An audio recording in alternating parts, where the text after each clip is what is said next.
శ్రీమాత్రే నమః. సమస్తజననీం వందే చైతన్యస్తన్నిదాయినీం శ్రేయసీం శ్రీనివాసస్య కరుణామయోరూపిణీం శ్రీమహాలక్ష్మీ గౌరీ సరస్వతీ దేవతాభ్యో నమః. శరదిందు సమాకారే పరబ్రహ్మస్వరూపిణి వాసరాపీఠనిలయే జ్ఞానసరస్వతీ నమోస్తుతే. సరస్వతీ నమస్తుభ్యం వరదే కామరూపిణి విద్యారంభై కరిష్యామి సిద్ధిర్భవతు మే సదా. ఓం శ్రీదేవతాభ్యో నమః. నమః శంకరాయ చ నమః. నమః పార్వతీపతయే హర హర మహాదేవ శంభో శంకర. భగవద్బంధువులందరికీ మా నమస్సుమాంజలు. ఈరోజు ఈ వీడియోలో విద్యా సరస్వతి క్షేత్రమైన వర్గల్ విద్యా సరస్వతి సైనేశ్వర ఆలయం గురించి మరియు 400 ఏళ్ల చరిత్ర గల స్వయంభూ శంభులింగేశ్వర ఆలయం గురించి ఈ వీడియోలో చూసి ఆ ఆలయం గురించి ఆ చరిత్ర యొక్క వివరాల గురించి చెప్పుకునే ప్రయత్నం చేద్దాం. అందరూ కూడా చక్కగా భక్తి శ్రద్ధలతో ఆ సరస్వతీ నామస్మరణ చేస్తూ ఆ శంకరుణ్ణి తలుస్తూ ఈ వీడియోని కానీ చూసినట్టయితే సత్ఫలితాలు లభించే అవకాశం ఉంటుంది. అలాగే వీలు కుదిరినప్పుడు హైదరాబాద్కి కేవలం 55 నుంచి 60 కిలోమీటర్ల దూరంలోనే ఉన్న ఈ క్షేత్రం మన షామీర్పేటకి కొద్ది దూరంలోనే ఉంది కనుక తప్పక ఒకసారి ఈ క్షేత్ర దర్శనం చేసుకునే సౌభాగ్యాన్ని పొందాలి అని కోరుకుంటున్నాం. అలాగే మనం పెడుతున్న ఈ వీడియోల్ని మీకు నచ్చినట్టయితే లైక్ చేయటమే కాకుండా ఇంకా 10 మందికి తెలిసే విధంగా షేర్ చేయాలని కోరుకుంటూ ఉన్నాం. నమః సరస్వతీ దేవతాభ్యో నమః. ఈ సరస్వతీ క్షేత్రం ఏదైతే ఉందో తెలంగాణలోని సిద్దిపేట జిల్లాలోని వర్గల్ గ్రామంలో ఒక కొండపై కొలువై ఉంది. బాసర తర్వాత రాష్ట్రంలోనే అత్యంత ప్రసిద్ధ సరస్వతీ ఆలయాల్లో ఈ ఆలయం ప్రథమమైనదిగా చెప్పవచ్చు. ఈ ఆలయంలో పిల్లలకి అక్షరాభ్యాసం చేస్తూ ఉంటారు. ఎందరో విద్యార్థులు వాళ్ళు కాలేజు స్కూళ్ళు చదివే వాళ్ళు కూడా వాళ్ళ పరీక్షల ముందు ఈ విద్యా సరస్వతీ దేవిని యొక్క అనుగ్రహం తీసుకొని ఎగ్జామ్స్ రాసి పాస్ అవ్వడం అనేది జరుగుతూ ఉన్నది. ఆ విధంగా ఇక్కడ ఒక నమ్మకంగా ఏర్పడటంతో విద్యార్థులందరూ కూడా ప్రతిరోజు ఇక్కడ ఆలయానికి ఎక్కడెక్కడి నుంచో వస్తూ ఉంటారు. హైదరాబాద్ చుట్టూ ఉన్న ప్రసిద్ధ తీర్థయాత్రల్లో ఇది ఒకటిగా నిలుస్తూ ఉన్నది.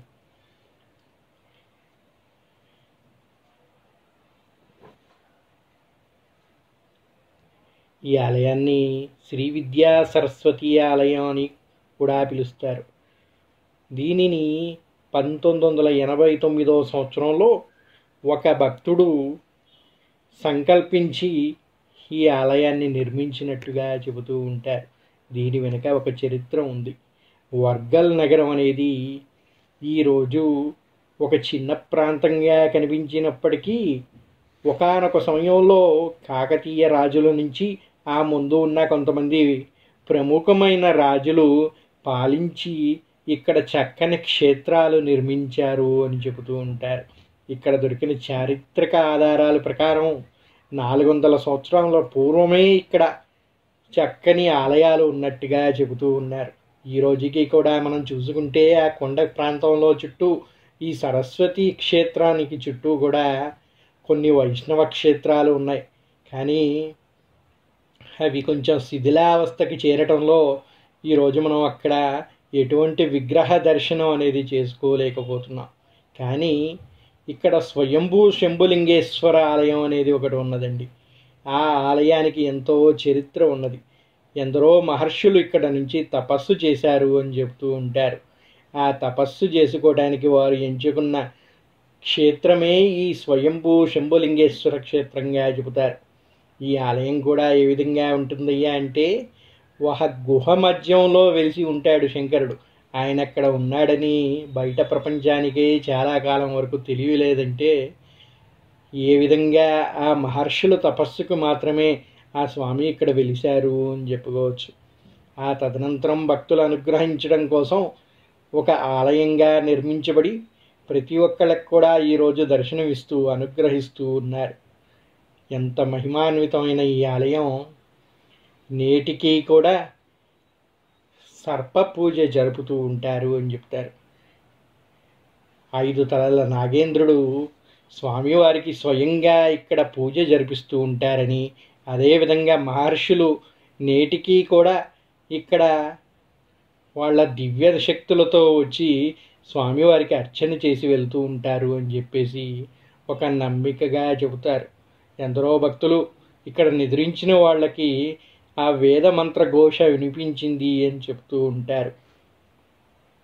అటువంటి ఈ ఆలయంలో ఒక పిల్లలు లేని భక్తుడు శివారాధనకై వచ్చి ఇక్కడ తన గురువు గారిని, స్వామి ఏ విధంగా నాకు సంతానం కలిగే భాగ్యాన్ని కల్పించే ఒక మార్గాన్ని చూపించండి అని ప్రార్థించగా ఆ గురువుగారు వర్గల్లోని స్వయంభూ శంభులింగేశ్వర స్వామి ఆలయం ఉన్నది. ఆ స్వామివారిని కానీ ఒక మండలం రోజులు దీక్షగా నువ్వు కానీ అర్చిస్తే నీకు సత్సంతానం కలుగుతుంది అని చెప్పేసి ఆ స్వామివారు నా చేత పలికించారు. కనుక ఆ అనుజ్ఞ ప్రకారం నీవు వెళ్ళి ఒక మండల రోజులు దీక్ష చేసి స్వామివారికి అర్చన చేసినట్టయితే నీకు సత్సంతానం కలుగుతుంది అని చెప్పారంట. ఆయన అనుజ్ఞకి బద్ధుడైన ఆ భక్తుడు స్వామివారి యొక్క అర్చన మండలం దీక్ష చేపట్టి జరిపించారంట.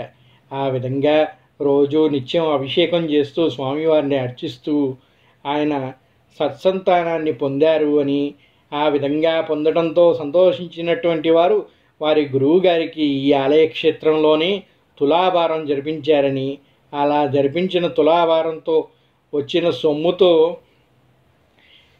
ఆ గురువుగారు ఏదైనా నీకు ఇష్టమైనటువంటి ఒక అమ్మవారి కోవెల్ని కట్టమని చెప్పగా ఆయన అనుజ్ఞకి బద్ధుడైన ఆ భక్తుడు అక్కడ ఉన్నటువంటి ఇంకొంతమంది అర్చకులతోటి సంభాషించి ఆ భక్తుడు ఆ గురువుగారి యొక్క అనుజ్ఞతో ఇదే ఆలోచనతో ఉన్నటువంటి ఇంకొంతమంది భక్తులతో కూడి సరస్వతి ఆలయాన్ని నిర్మించాలని బ్రహ్మశ్రీ యయ్యవరం చంద్రశేఖర్ శర్మ సిద్ధాంతి గారితో కలిసి, మరియు కందాడై శ్రీనివాసాచార్య సిద్ధాంతి గారు, ఆకెళ్ళ జయకృష్ణ శర్మ సిద్ధాంతి గారు, గొల్లపల్లి రామచంద్రమూర్తి గారు అందరూ కలిసి సత్యపదం సేవా సమితి అని ఒకటి ఏర్పాటు చేసి ఈ ఆలయాన్ని అనేది సంకల్పించారు అని చెప్తూ ఉంటారు. అలాగా ఆ శంకరుడి అనుగ్రహంతో ఆ సరస్వతి అనుగ్రహం కలిగి ఈ ఆలయాన్ని అనేది నిర్మించడం జరిగింది అని చెబుతూ ఉంటారు. చక్కగా వాళ్ళ సంకల్ప బలం సిద్ధించి ఒకటి చక్కటి ప్రత్యేకమైన ఆలయాన్ని నిర్మించి ఆ ఆలయాన్ని దినదినాభివృద్ధి జరుపుతూ ఈరోజు సరస్వతి ఆలయమే కాకుండా ఆ పక్కన ఒక సైనేశ్వర ఆలయాన్ని నిర్మించారు. మనం కానీ చూసుకుంటే ఈ దేశం మొత్తం మీదే సైనేశ్వర ఆలయాలు చాలా తక్కువగా ఉన్నాయి. అటువంటి ఒక గొప్ప క్షేత్రం ఈ సరస్వతి క్షేత్రమైన వర్గాల్లో నెలకొని ఉండటం మరొక ప్రత్యేకతగా చెప్తారు. అదేవిధంగా శివపరివారంలో ఉండేటువంటి వినాయకుడు, సుబ్రహ్మణ్యేశ్వర స్వామి, పార్వతీ పరమేశ్వరులు, కళ్యాణ వెంకటేశ్వర స్వామి, వేణుగోపాల స్వామి ఆలయాల్ని కూడా ఈ క్షేత్రంలో మనం దర్శించుకోవచ్చు. ఎంతో మహిమాన్వితమైన క్షేత్రంగా ఇది నేడు విరాజిల్లుతూ ఉన్నది. ఎందరో భక్తుల కోరికలు తీరుస్తూ, ఎందరో విద్యార్థులకి విద్యాభ్యాసం జరిపిస్తూ, చిన్నపిల్లలందరికీ అక్షరాభ్యాస కార్యక్రమంతో నిత్యం చక్కగా విలసిల్లుతూ ఉన్న ఈ సరస్వతి క్షేత్రం ఎంతో పవిత్రంగా భావిస్తూ కంచికామకోటి పీఠం కింద విద్యారణ్య సరస్వతీ స్వామి వారి చేతుల మీదుగా నిర్మించడం జరిగి ఉన్నది. ఓం నమ శంకరాయ నమః. నేడు కంచిపీఠం అధీనంలోకి వచ్చిన తర్వాత విజయేంద్ర సరస్వతి స్వామివారు శంకరమఠం నెలకొల్పి చంద్రమౌళేశ్వర స్వామి టెంపుల్ని కూడా ఇక్కడ కట్టడం జరిగింది. ఇక్కడ లక్ష్మీ గణపతి స్వామి యొక్క దేవాలయాన్ని 2001వ సంవత్సరంలో నిర్మించారు. శ్రీదేవి భూదేవి సమేత కళ్యాణ వెంకటేశ్వర స్వామి ఆలయాన్ని కూడా నిర్మించారు. ఇలా దినదిన ప్రవర్ధమానంగా ఎదుగుతూ ఉన్న ఈ ఆలయం ఎంతో ప్రత్యేకతగాంచి ఉన్నది. బాసర సరస్వతి క్షేత్రానికి ఎంతైతే ఇక్కడ మన తెలంగాణ ప్రాంతంలోనే కాదు, మన దేశంలో ఎంత ప్రత్యేకత ఉన్నదో, అదేవిధంగా ఈ వర్గల్ సరస్వతి ఆలయం కూడా అటువంటి ప్రత్యేకతను సంపాదించుకోవటమే కాకుండా ఈ ఆలయంలో వాళ్ళు ఏర్పాటు చేసుకున్న కమిటీ కూడా కేవలం భక్తితో కూడిన మార్గంలో మాత్రమే ప్రయాణిస్తూ ఎటువంటి లాభాపేక్ష లేకుండా తిరిగి భక్తులకి చక్కని సౌకర్యాలు కల్పించాలనే ఉద్దేశంతో నిత్య అన్నదానాన్ని కూడా నెలకొల్పి నిత్యము ఎందరో భక్తులకి అన్నదానం జరిపిస్తూ ఉన్నారు. అలాగే శారదా వైదిక స్మార్త విద్యాలయాన్ని ఏర్పాటు చేసి ఒక వేద పాఠశాలని కూడా నడిపిస్తూ ఉన్నారు. ఇంతటి చక్కటి పవిత్రమైన ఆలయాన్ని దర్శించి అందరం కూడా చక్కగా పునీతమయ్యాం. నమో సరస్వతి అనుగ్రహ కటాక్ష సిద్ధిరస్తు. నమః పార్వతీపతయే. హర హర మహాదేవ శంభో శంకర.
నమ శివాయ నమః.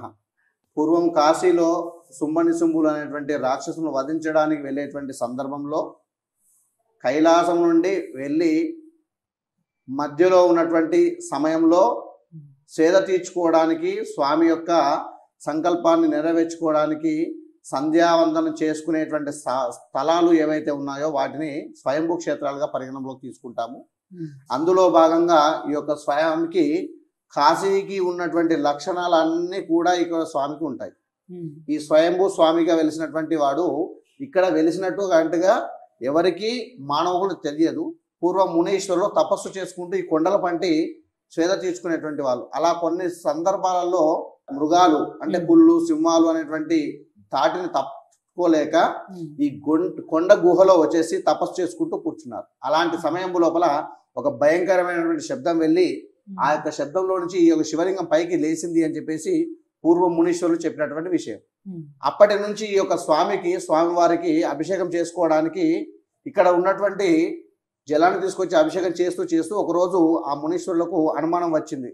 మేము ఇంతకుముందు తెలియకుండా స్వామి పైన కూర్చొని పూజ చేశాము, పాదాలు తాకి పూజ చేశాము, దాని యొక్క దోషం ఎలా పోవాలి అని చెప్పేసి ఇక్కడ స్వామిని వేడుకొని ప్రశ్నిస్తే కనుక ఆ మునీశ్వరుల యొక్క శక్తి వల్ల పరమేశ్వరుడు ప్రత్యక్షమై కాశీ జలం తీసుకొచ్చి నాకు మండల కాలం అభిషేకం చేయమని చెప్తే ఈ కొండకు వెనక భాగం లోపల సురంగం గుండా భూగర్భం గుండా దారి వెళ్ళి ఆ జలాన్ని తీసుకొచ్చి స్వామివారికి నిత్యము మండల కాలం అభిషేకం చేసుకొని ఆ మిగిలిన జలాన్ని ఏం చేయాలో తెలియక ఇక్కడ పక్కనే చిన్న లోయలాగా ఉంటే దాంట్లో పోసుకొని స్టోర్గా పెట్టుకున్నారు.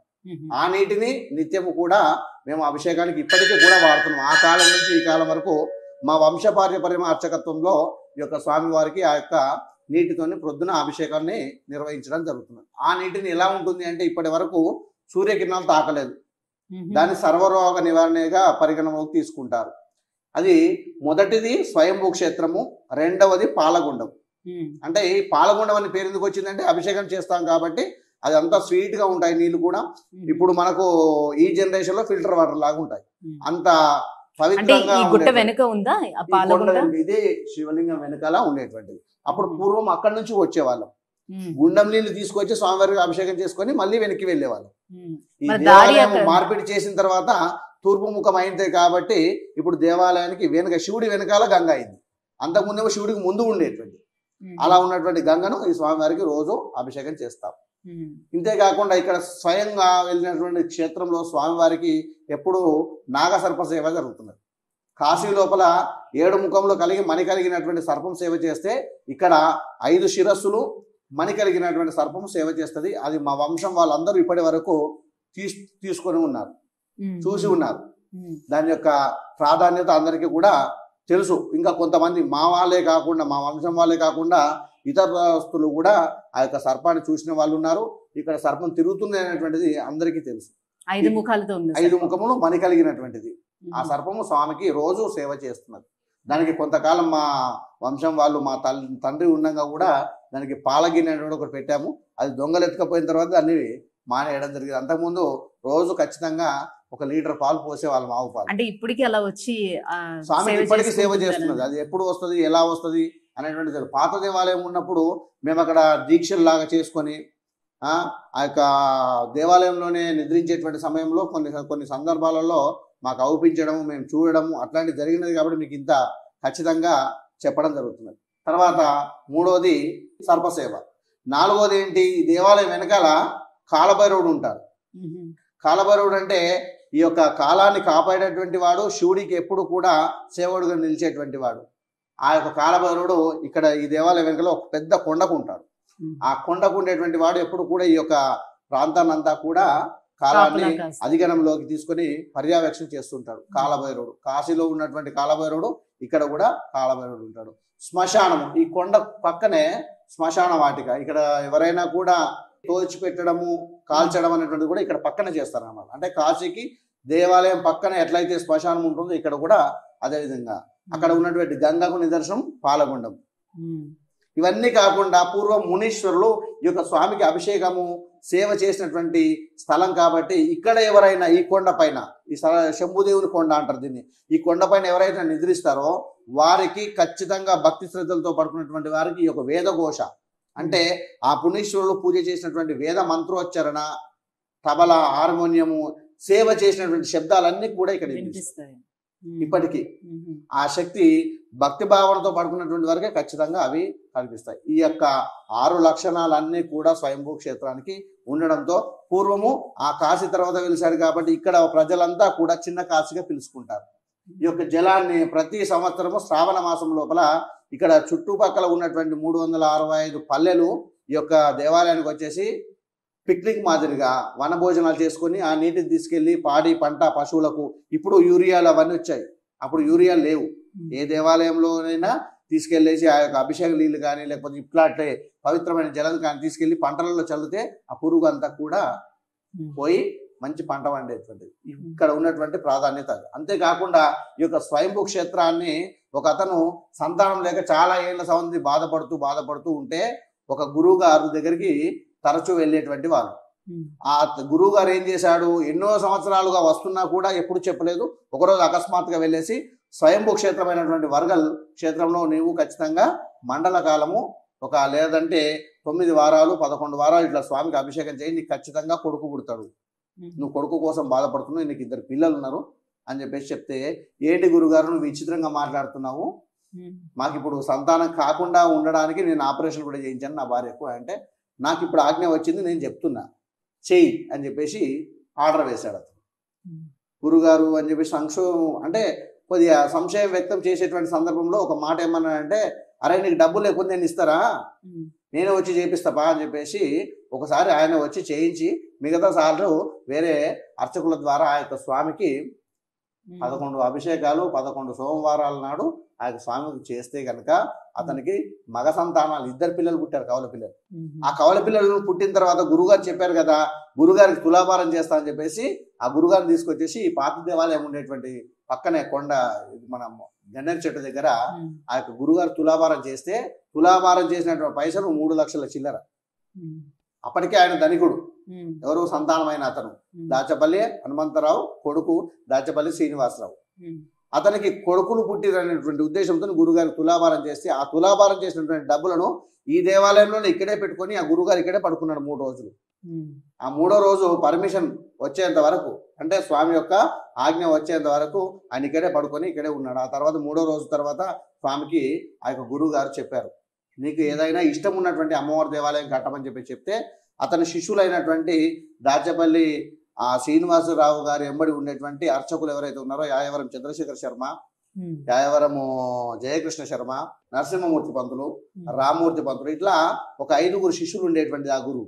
ఆ గురువు అందరి శిష్యులను అందరిని పిలిపించేసి అమ్మవారి దేవాలయం కట్టమని చెప్పేసి ఆజ్ఞ వచ్చింది. మరి ఏ దేవాలయం కడదామని చెప్పేసి వాళ్ళంతా కూడా చర్చించుకొని తర్జన భర్జన ఒక 2-3 రోజులు వారం రోజుల పాటు చేసిన తర్వాత ఒకరోజు అతనికి ఏమనిపించింది అంటే గురువు గారికి, వీరింత యోగ్యం పొందడానికి నేనింత యోగ్యం పొందడానికి కారణం ఏమిటి, విద్య.